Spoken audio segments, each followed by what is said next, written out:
You know what? I had a lot of fun making this album. It was a really personal one, and a lot of the songs are they're from like personal experience. It's basically it kind of tells a story from beginning to end. It kind of has like a little bit of a wave pattern. You know, it's there's good points, there's down points, there's hardships, and but it's like life in general. So I really wanted to kind of transpose what I was feeling into the album and kind of portray that through the music. So hopefully I succeeded in doing that. I mean, there's it's kind of like 50-50. There were some that were performed live before the album was starting to be created, and then there was others that were written in the studio. It's kind of like a mesh, almost like a melded sort of thing. It was such a love. It's kind of a hard question just because there's two different feels for the kind of music. I mean, there's always that acoustic setting, which is really personal. It's really up close, up front. It's really strong sort of emotion. And then you have the the more fun setting when there's a lot of people and it's a lot of dancing and a lot of it's a lot of good times. So they're kind of like two different worlds, but I enjoy them both equally. Feels so long since. There's Jimmy Greco. He's the producer of the album. And then we kind of worked together to really get these songs exactly where they needed to be and really portray all the emotion that I needed to through the songs. I play some guitar in the album, but then there was a guitar player, Baron, who's amazing. He played some of the guitar on the tracks, and I was really fortunate to work with some talented people.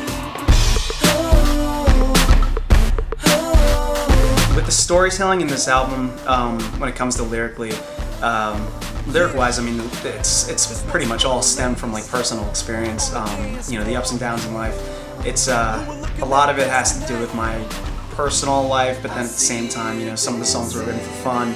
But bottom line, I mean, they all really came from the heart. So that's hence the title, Supersonic Heart Songs. So. Now I know I was lost inside. Ever since I was younger, I've always had a passion for music. Just even from when I was a little kid, trying to figure out different songs I heard on the radio on my little synthesizer keyboard, from like $5 keyboard. But ever since I was younger, music's been a huge part of me, and it's just I've always wanted to write music and do music, and so I really kind of made it happen. So it's such a lovely. Pretty much, I love every kind of music as long as it speaks to me, and I know that's a really broad answer, but.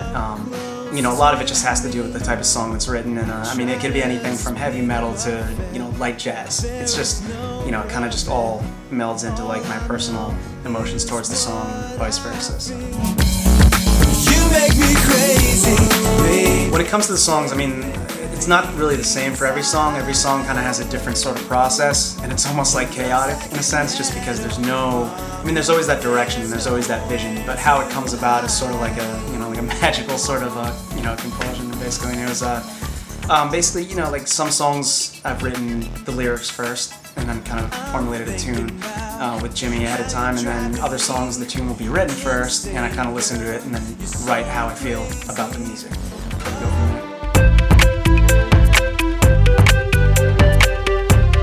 The type of song that I'd be wanting to collaborate with, but I don't know. I'm a huge fan of Timbaland, to tell you the truth. I know that's so cliche, but he knows his instrumentals and whatnot. And I guess for the more like acoustic side, I don't know. That'd be hard. I've always wanted to collaborate with a female on a track, really make it that personal, sort of like back and forth.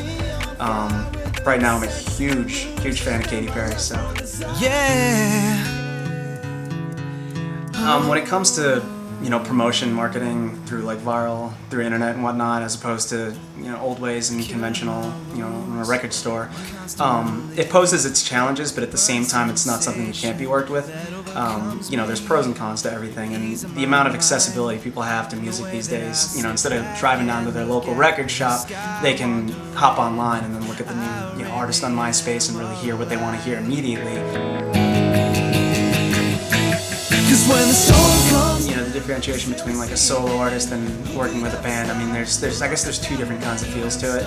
And playing live, there's gonna be a band sometimes, and it's good to kind of like work with them and like mesh with their personalities, which is cool. And but then there's sometimes where it's like the straight on acoustic, personal, like a solo sort of act. So it's fun to do both, to tell you the truth. I'm rocking out tonight. So if I was to give advice to someone starting off their career in the music industry, I guess my answer would have to be twofold. One, never, ever, ever give up. And 2, always believe in yourself no matter what. Because bottom line, those 2 things are all that matter in the end. To every soul.